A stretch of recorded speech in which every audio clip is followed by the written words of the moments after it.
Hi மக்களே! நாம ஃப்ரீயா பேக்கிங் கிளாஸ் வந்து எடுத்துட்ருக்கோம். நெறைய பேர் யூஸ் பண்ணிக்கிறீங்க. ரொம்பவே ஹாப்பியா இருக்கு.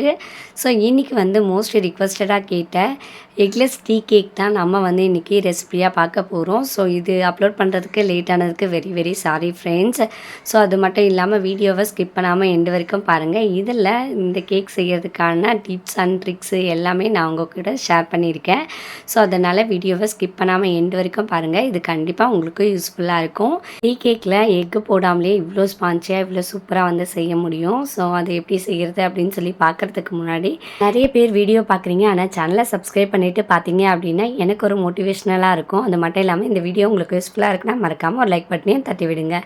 ஸோ இதுக்கான திங்ஸு நம்ம சரி பேக்கிங்லாம் ஸ்டார்ட் பண்ணலான்ற ஐடியாஸ்லாம் வந்துடும். ஆனால் அதுக்கான திங்ஸ் எங்கே கிடைக்கும், அதுக்காக அலையிறது, அதை திரியறது அதெல்லாம் ரொம்ப கஷ்டமாக இருக்கும் அப்படின்னு நீங்கள் ஃபீல் பண்ணுறீங்களா? அதுக்கெல்லாம் கவலையே வேண்டாம். அதுக்கான திங்ஸும் நம்மளே வந்து சேல் பண்ணிகிட்ருக்கோம். டிஸ்பிளேல தெரிகிற வாட்ஸ்அப் நம்பருக்கு வாட்ஸ்அப் பண்ணி என்னென்ன திங்ஸ் வேணுமோ ஆர்டர் போட்டிங்க அப்படின்னா நம்மளால் முடிஞ்சது வரைக்கும் நம்ம எல்லாத்துக்குமே ஃப்ரீ ஷிப்பிங்கோடு செஞ்சு கொடுத்துட்ருக்கோம். முடியாததுக்கு மட்டும் ஷிப்பிங் வந்து பே பண்ணுற மாதிரி இருக்கும். மற்றபடி சூப்பராக வந்து நம்ம பேக் பண்ணி நம்ம வந்து சென்ட் பண்ணிகிட்ருக்கோம். வேணுன்றவங்க யூஸ் பண்ணிக்கோங்க. இது வந்து நான் பார்த்திங்கன்னா பெரிய பிஸ்னஸ் லெவல்லலாம் நான் வந்து செய்யலை. என்னால் முடிஞ்ச ஒரு ஹெல்ப்பை நான் உங்களுக்கு செஞ்சு கொடுக்குறேன், அவ்வளோதான். இப்போ எக்லெஸ் டீ கேக் எப்படி பண்ணுறது அப்படின்னு சொல்லி பார்க்கலாம் வாங்க. ஃபஸ்ட் எடுத்தோடனே நம்ம வந்து ஒரு தண்ணி இல்லாத ஒரு பாத்திரத்தில் நம்ம இப்போ தயிர் தான் வச்சு செய்ய போகிறோம். இது வந்து பார்த்திங்கன்னா புளிக்காத தயிராக பார்த்து ஒரு ஆஃப் கப்பு மெஷர்மெண்ட் கப்பில் ஆஃப் அப்படின்னு சொல்லி போட்டிருக்கோம். அந்த கப் அளவுக்கு எடுத்திருக்கேன். உங்களுக்கு வந்து கிராம் மெஷர்மெண்ட் வேணும் அப்படின்னா அதையும் வந்து நான் கீழே டிஸ்பிளேல கொடுத்துருக்கேன். நீங்கள் வந்து செக் பண்ணிக்கோங்க. அதே அளவுக்கு நான் சுகரும் வந்து ஆஃப் கப் அளவுக்கு நான் வந்து சுகரை வந்து நல்லா மிக்சியில் போட்டு அரைச்சி ஆட் பண்ணியிருக்கேன். அதுக்கப்புறம் வந்து ஸ்வீட் ஆரஞ்சு எசன்ஸ் வந்து ஒரு 1/4 டீஸ்பூன் அளவுக்கு நான் வந்து சேர்த்துருக்கேன். அப்புறம் வெண்ணிலா எசன்ஸ் வந்து ஒரு மூடி அளவுக்கு, அதாவது ஒரு ஸ்பூன் அளவுக்கு நான் இப்போ வந்து சேர்த்துக்கிறேன்.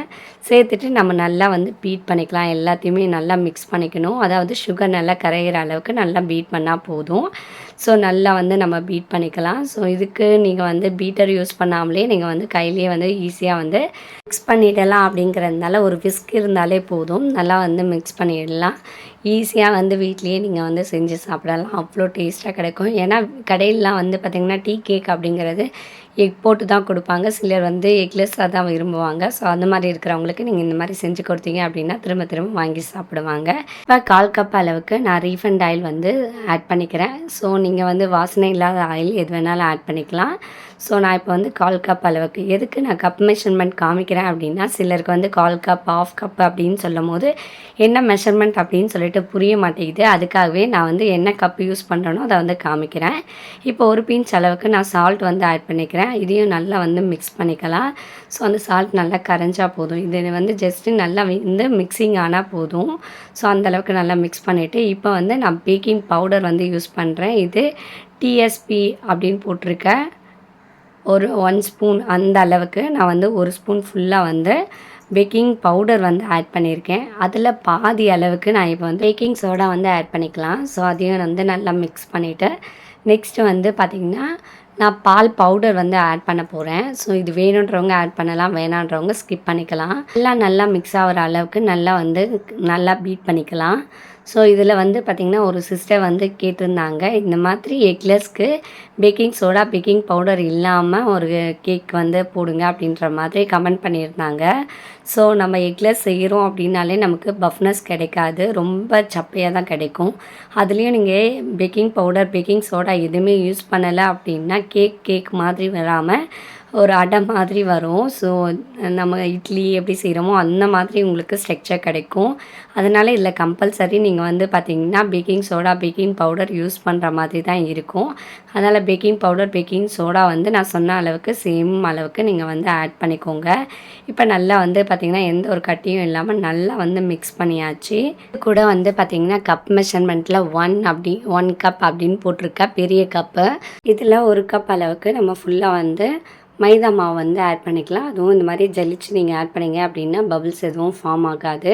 ஸோ அதனால் நல்லா ஜலிச்சுட்டு நம்ம வந்து கலந்து விட்டுக்கலாம். ஸோ இது நல்லா ஜலிச்சுக்கோங்க. இது 2 டைம்ஸ் 3 டைம்ஸ் ஜலிக்கணும்னு அவசியம் இல்லை. 1 டைம் ஜலிச்சாலே போதும். எக்லெஸ் அப்படிங்கிறதுனால இதில் பபிள்ஸ் எல்லாம் அதிகமாக வந்து ஃபார்ம் ஆகாது. ஸோ அதனால் நீங்கள் ஒன்ஸ் நீங்கள் ஜலிச்சுட்டு மொத்தமாக நீங்கள் வந்து நல்லா வந்து மிக்ஸ் பண்ணி விட்டுக்கலாம்.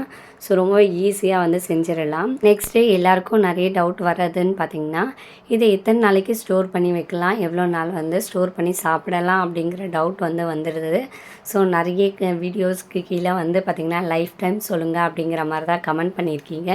ஸோ அதனால் இதில் வந்து நான் லைஃப் டைமும் சொல்லிடுறேன். இதை வந்து நீங்கள் 3 to 4 டேஸ்க்கு நீங்கள் வச்சு சாப்பிடலாம். இது எக்லெஸ் அப்படிங்கிறதுனால இது வந்து பார்த்திங்கன்னா ஒரு மாதிரி புளிச்ச அந்த ஸ்மெல்லாம் இல்லாமல் நம்மளோட கேக் டேட்ஸ் வந்து தள்ளி போக அது வந்து ரொம்ப ஹார்ட் ஆகிடும். அதனால் 2 or 3 டேஸில் சாப்பிட்டு காலி பண்ணிவிடுங்க. இப்போ நம்ம கப் மெஷர்மெண்ட்டில் 1/4 கப் அப்படின்னு மெஷர் பண்ணியிருக்கிறதுல நம்ம காய்ச்சி நல்லா ஆற வச்ச பாலை வந்து ஒரு 1/4 கப் அளவுக்கு நம்ம வந்து இப்போ ஆட் பண்ணியாச்சு. நல்லா வந்து மிக்ஸ் பண்ணிக்கலாம். நல்லா டைட்டாக இருக்க நம்மளோட பேட்டர் வந்து பால் மிக்ஸ் பண்ணதும் நல்லா லூஸாக கரெக்டான, அதாவது கேக் பண்ணுறதுக்கு நல்லா கரெக்டாக நமக்கு வந்து பேட்டர் வந்து கிடச்சிரும். நல்லா வந்து மிக்ஸ் பண்ணிக்கோங்க. அதுக்கப்புறம் வந்து பார்த்திங்கன்னா நம்ம விஸ்கை எடுத்துகிட்டு ஸ்பேட்சில் வச்சு நல்லா ஒரு மிக்சிங் பண்ணிக்கோங்க. நாம் இப்போ செய்கிறது எக்லெஸ் அப்படிங்கிறதுனால ஹைட் வந்து ரொம்ப கம்மியாக தான் கிடைக்கும்.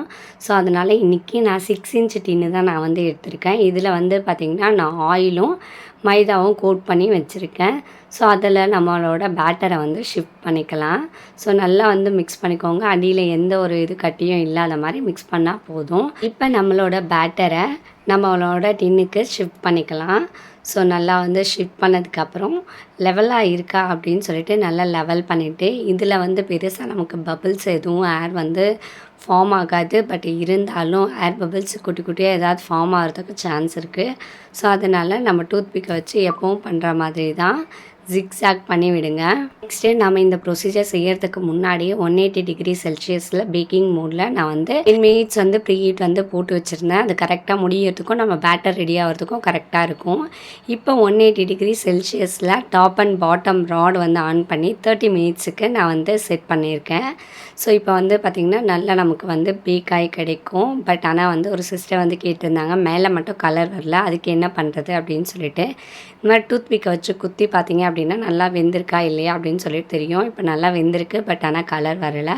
இதுக்கு என்ன பண்ணுறது அப்படின்னு பார்த்திங்கன்னா, திரும்பி நம்ம ஓடிஜியில் செட் பண்ணிவிட்டு டாப் ராட் மட்டும் ஆன் பண்ணி ஒரு 10 minutesக்கு நீங்கள் பேக் பண்ணி எடுத்தீங்க அப்படின்னா மேலே வந்து அந்த லேயர் மட்டும் நல்லா கலராகி உங்களுக்கு கிடைக்கும். என்னோடதில் வந்து பார்த்திங்கன்னா மோட் மட்டும்தான் இருக்குது. இதில் நான் வந்து பார்த்திங்கன்னா டோஸ்டர் தான் நான் வந்து ஆன் பண்ணி வச்சேன். ஸோ இப்போ வந்து வீடியோவில் நான் வந்து அப்படி திருப்பிட்டேன். ஆனால் அதுக்கப்புறம் வந்து பார்த்திங்கன்னா டோஸ்டர் மோட் தான் வச்சு ஒரு 10 minutes வந்து பேக் பண்ணி எடுத்தேன். ஸோ மேலெல்லாம் வந்து பார்த்திங்கன்னா நல்ல ஒரு ப்ரௌனிஷ் கலரில் உங்களுக்கு வந்திருக்கு. எனக்கு இதை விட டார்க் கலர் வந்து கம்மியாக இருக்கணும் அப்படின்னு நினைக்கிறீங்கன்னா கொஞ்சம் கம்மி பண்ணிக்கோங்க. ஒரு 5 minutesல நீங்கள் வந்து குக் பண்ணி எடுத்துருங்க. இல்லை எனக்கு இதை விட டார்க்னஸ் வேணும் அப்படின்னு நினச்சிங்கன்னா 10 minutesக்கு பேக் பண்ணி எடுத்தோம் அப்படின்னா நல்ல ஒரு கலர் தான் மேலே வந்து உங்களுக்கு கிடைக்கும். இதனால் வந்து பார்த்திங்கன்னா கேக் எதுவும் டேமேஜ் எதுவும் ஆகாது. பட் உங்களுக்கு கலர் சேஞ்சஸ் நல்லா கிடைக்கும். இதே மெத்தட் தான் வந்து பார்த்திங்கன்னா எக்குக்கும் யூஸ் பண்ணணும், எக்லெஸ்க்கும் யூஸ் பண்ணணும். மேலே நல்லா உங்களுக்கு கலர் வரணும் அப்படின்னா நம்ம டாப் ராட் வந்து ஆன் பண்ணி ஒரு 10 minutesக்கு பேக் பண்ணி எடுக்கிற மாதிரி இருக்கும். ஸோ இது மாதிரி பண்ணிங்க அப்படின்னா உங்களுக்கு வந்து மேலே வந்து பிசு பிசுன்னு ஒட்டுது அப்படின்னு சொல்லிட்டு ஒரு சிஸ்டர் வந்து சொல்லியிருந்தாங்க. அந்த மாதிரி பிசு பிசு தன்மையும் உங்களுக்கு இருக்காது. ஸோ நீங்கள் இந்த மெத்தடை வந்து ட்ரை பண்ணி பார்த்துட்டு எப்படி இருந்துச்சு மறக்காமல் கீழே வந்து கமெண்ட் பண்ணுங்கள். ஸோ உங்களுக்கு ஏதாவது டவுட்ஸ் இருக்குது அப்படின்னாலும் மறக்காமல் கீழே வந்து கமெண்ட் பண்ணுங்கள். இந்த வீடியோ உங்களுக்கு யூஸ்ஃபுல்லாக இருக்குன்னு நினச்சிங்கன்னா மறக்காமல் ஒரு லைக் பட்டனை தட்டிவிடுங்க. மற்றவங்களுக்கு யூஸ்ஃபுல்லாக இருக்கும்னு நினச்சிங்கன்னா மறக்காமல் ஷேர் பண்ணி விடுங்க. நிறைய பேர் கேக்குக்கான ரெசிபி போடுவாங்க, அது எவ்வளோ கேஜி அப்படின்னு சொல்லிட்டு அதுலேருந்து காமிக்க மாட்டாங்க. ஸோ அதுக்காகவே இப்போ வந்து பார்த்திங்கன்னா நம்ம எந்த அளவுக்கு நம்ம செஞ்சுருக்கோம் அப்படின்னு பண்ணியே காமிச்சிருக்கேன். 412 கிராம் அளவுக்கு நம்மளோட கேக் வந்து வந்திருக்கு. ஸோ இந்த கேக்கு ரொம்பவே டேஸ்டியாக சூப்பராக இருக்கும். ஸோ இதில் வந்து பார்த்திங்கன்னா ஸ்வீட் மட்டும் கொஞ்சம் கம்மியாக இருக்கும். உங்களுக்கு வந்து ஸ்வீட் பிடிக்கும் அப்படின்னா சுகர் லெவலை கொஞ்சம் இன்க்ரீஸ் பண்ணி நீங்கள் வந்து ஆட் பண்ணிக்கோங்க. ரொம்பவே சாஃப்டாகவும் ஸ்மூத்தாகவும் ரொம்ப டேஸ்டியாகவும் இருக்கும். இப்போ நீங்கள் பார்க்கும்போதே தெரியும் எவ்வளோ ஸ்பான்ச்சியாக எவ்வளோ சூப்பராக வந்து நம்மளோட எக்லெஸ் டீ கேக் வந்து கிடச்சிருக்கு அப்படின்னு சொல்லிட்டு. இப்போ ப்ரெஸ் பண்ணும்போது தெரியுதுங்களா எவ்வளோ ஸ்பான்ச்சியாக இருக்குதுன்னு சொல்லிட்டு. நான் இப்போ வந்து சூடாக இருக்கும் போதே அழுத்துறேன் அப்படிங்கிறதுனால கொஞ்சம் பிரேக் ஆகிற மாதிரி இருக்குது. ஆனால் நீங்கள் நல்லா ஆற வச்சுட்டு நீங்கள் வந்து கட் பண்ணிங்க அப்படின்னா இந்த பிரேக்னஸ்லாம் ஆகாது. நெக்ஸ்ட்டு நம்ம எப்பவும் போல் சைடெல்லாம் நம்ம வந்து கட் பண்ணிடணும். இதில் தான் எக்கு போட்லையே அப்புறம் எப்படி சைடில் வந்து எக்ஸ்மெல் வரும், நீங்கள் எதுக்கு கட் பண்ணுறீங்க அப்படின்னு சொல்லிட்டு சிலரோட மைண்ட் வாய்ஸ் கேட்கும். இதில் நம்ம மாவு வந்து டஸ்ட் பண்ணியிருக்கோம். அது மட்டும் இல்லாமல் மாவோட ஸ்மெல்லும் சைட்லலாம் உங்களுக்கு தெரியும். அதனால் நீங்கள் சைடை எப்போவுமே கட் பண்ணிவிட்டு நீங்கள் வந்து ஸ்லைஸ் பண்ணி நீங்கள் கொடுத்தா தான் ரொம்பவே சூப்பராக இருக்கும். ஸோ அதனால் சைடெல்லாம் கட் பண்ணி ஸ்லைஸ் பண்ணி நீங்கள் வந்து சேல் பண்ணலாம். இது வந்து பார்த்திங்கன்னா நீங்கள் 1/4 kg கேக் பேஸ் வந்து நீங்கள் பண்ணுறத விட ஒரு 50 rupees எக்ஸ்ட்ரா வச்சு நீங்கள் வந்து சேல் பண்ணலாம். இதுலேயே வந்து பார்த்திங்கன்னா நிறைய டைப்ஸ் வந்து இருக்குது. இதில் வந்து பட்டர் கேக்கும் வந்து இருக்குது, பட்டர் டீ கேக்கும் இருக்குது. ஸோ வேணுன்றவங்க கீழே வந்து கமெண்ட் பண்ணுங்கள், நம்ம நெக்ஸ்ட் வீடியோவில் அப்லோட் பண்ணலாம். ஸோ இப்போ வந்து வீடியோஸ் வந்து கொஞ்சம் டிலே ஆகிறதுக்கு ரீசன் வந்து பசங்களுக்கெல்லாம் லீவ் விட்டாச்சு. ஸோ அவங்கள வந்து கண்ட்ரோல் பண்ணுறதே பெரிய விஷயம். அதில் வீடியோவும் எடுத்து அதில் வாய்ஸ் கொடுக்கறது அப்படிங்கிறது ரொம்ப கஷ்டமாக இருக்குது. அதனால தான் லேட்டாக வீடியோஸ் வந்து அப்லோட் பண்ணுறேன். Very sorry friends.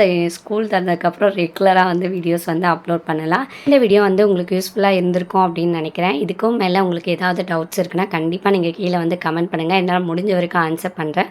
முடியாததுக்கு நெக்ஸ்ட் வீடியோவில் கண்டிப்பாக ஆன்சர் வந்து சொல்ல ட்ரை பண்ணுவேன். மறக்காமல் சேனலை சப்ஸ்கிரைப் பண்ணிவிடுங்க. அது மட்டும் இல்லாமல் இந்த வீடியோ உங்களுக்கு யூஸ்ஃபுல்லாக இருக்குன்னா மறக்காமல் ஒரு லைக் பட்டனையும் தட்டி விடுங்க. மற்றவங்களுக்கு யூஸ்ஃபுல்லாக இருக்கும்னு நினச்சிங்கன்னா மறக்காமல் ஷேர் பண்ணிவிடுங்க. இதோட நெக்ஸ்ட் கிளாஸில் நான் உங்களை மீட் பண்ணுறேன். Bye friends.